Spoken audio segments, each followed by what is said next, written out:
মোৰ সম্বন্ধীয় ভাইটি হয়।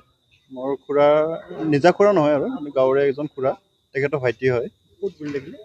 গুলিটো আপোনাৰ বাওঁ ছাইডে লাগিছে তাৰ, এনে ডক্টৰে কোৱা হিচাপে পিছফালে লাগিছে। পিছফালে লাগি পেলাই এইফালেদি ওলাই গৈছে গুলিটো, ঠিক কান্ধৰ ওচৰেদি। আৰু আমি খুব ভয়ে খাইছিলোঁ আচলতে। তো তাৰ যিটো পৰিস্থিতি হ'ল, স্পটত মই নাই, কিন্তু যিসকলে আছিলে দেখা পাইছে আৰু অত্যন্ত ব্লিডিং হোৱা দেখা পালোঁ আমি। মোক মোবাইলত ফটো মাৰি দিলে। তাৰপিছতে মই ততাতৈয়াকৈ আহোঁ মানে তেওঁলোকে আপোনাৰ পুলিচৰ গাড়ীতে আনিছে অৱশ্যে, মুছলপুৰ আমাৰ যিখন হস্পিটেল আছে চৰকাৰী হস্পিটেল, তো তালৈকে আনি তাতে প্ৰাথমিক চিকিৎসাখিনি হ'ল আৰু তাতে চিটি স্কেন বা অন্যান্য হেৰিখিনি কৰিলে। তাৰপিছত তেওঁলোকে GMCHলৈ মানে হেৰি কৰি দিলে।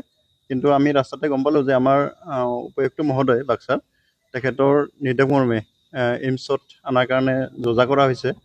আৰু আমাৰ এম্বুলেঞ্চৰ ড্ৰাইভাৰজনে সেইমতে আমাক ক'লে যে আমি এইমছলৈকে যাম।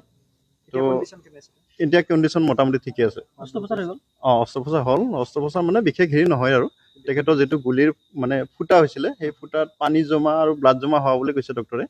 আৰু সেইখিনি পাইপৰ জৰিয়তে ওলোৱাৰ তেওঁলোকে খুব ততাতৈয়াকৈ বেছি ব্যৱস্থাখিনি কৰিছে, ভাল লাগিছে এইখিনি। আৰু বৰ্তমান তেওঁ সুস্থ থকা বুলি আমি গম পাইছোঁ। তেখেতৰ নাম দীপক মিধি। জলাগাঁও, এনে গাঁওখন জলাগাঁও, ডুমৰিৰ পৰা অকণমান পশ্চিম ফালে, বাক্সা জিলাত। ক'ব পাৰি তেওঁ সুস্থ হৈ আছে।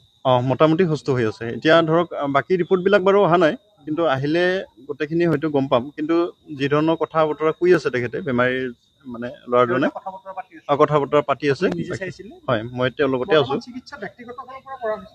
ব্যক্তিগতভাৱে কৰি আছোঁ।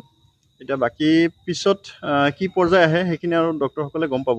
গুলিটো সোমাই ওলাই গৈছে। ডক্টৰসকলে ওলাই যোৱা বুলি কৈছে, পিছফালেদি সোমাই পেলাই আগফালেদি ওলাই যোৱা বুলি কৈছে।